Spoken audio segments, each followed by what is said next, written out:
Donald Trump speaks to members of the media on the South Lawn, December 4, 2017, by Andrew Harrer, Bloomberg. Getty Images.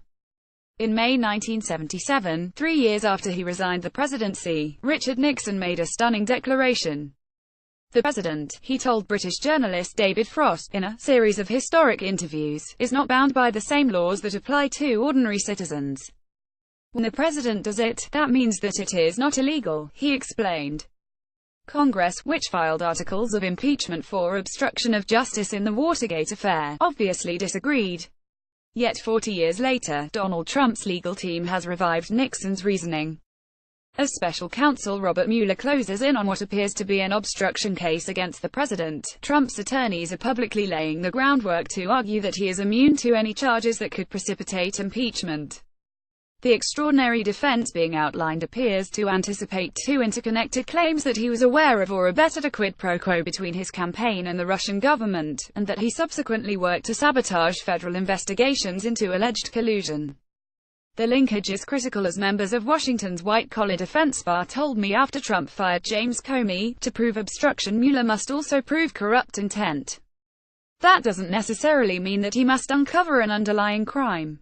But it does mean that Trump or his associates must have been attempting to conceal something. From the outside, this pattern of deception seems obvious. Members of Trump's campaign have lied repeatedly about their contacts with Kremlin officials. As we now know, multiple Trump associates, including Trump's eldest son, communicated with Russian intermediaries seeking to coordinate efforts to defeat Clinton and, later, to normalize diplomatic relations in exchange. After the election, Michael Flynn called Russian Ambassador Sergei Kislyak to encourage Vladimir Putin not to respond to the sanctions that President Barack Obama had just imposed on Russia in retaliation for meddling in the race, a move that Trump transition officials feared would undermine their own foreign policy goals.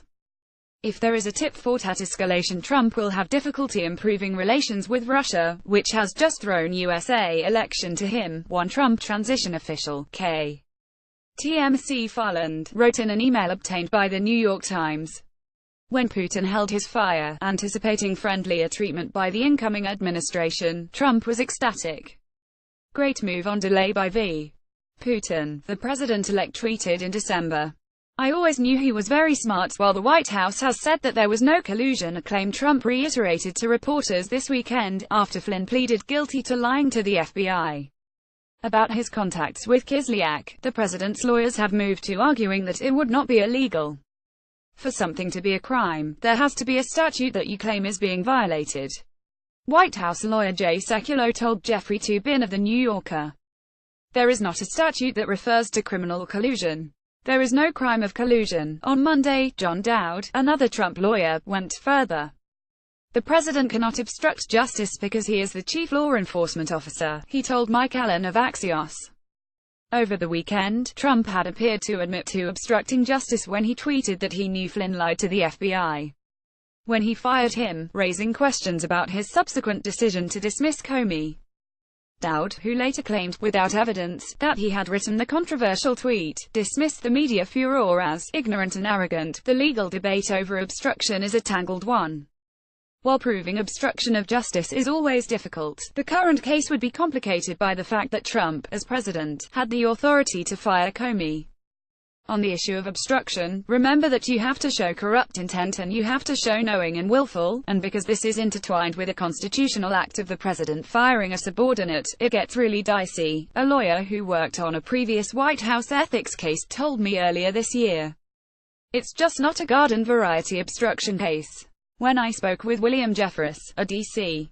trial attorney who worked on the Valerie Plame affair, in June, he told me that the success of an obstruction investigation would hinge on what Mueller could uncover about collusion. If there is evidence out there that there was collaboration and Mr. Trump knew it, and against that background he was seeking to influence the investigation, he's got a problem. With Flynn's testimony, the special counsel may be closer to making that case. Still, Sekulow and Dowd's preemptive two-part defense may be more a political ploy than a legal one. Most legal theory holds that the president cannot be charged with crime, but must be judged by Congress. The notion is this: if you allowed a president to be indicted, any U.S. attorney in any place in the country for political reasons could indict the president, and that would cause havoc. White-collar lawyer Robert Bennett, who represented Bill Clinton in the Paula Jones and Monica Lewinsky scandals, explained to me earlier this year. The remedy would be for the Justice Department or the special counsel to turn over the evidence to Congress and they would initiate an impeachment proceeding. But with Republicans in control of both houses, Trump is unlikely to be impeached without massive popular outcry. Nor is he likely to resign, as Nixon did, after he was charged with obstruction. If Mueller moves forward, and Trump digs in, the president's theory of infallibility would face the ultimate test.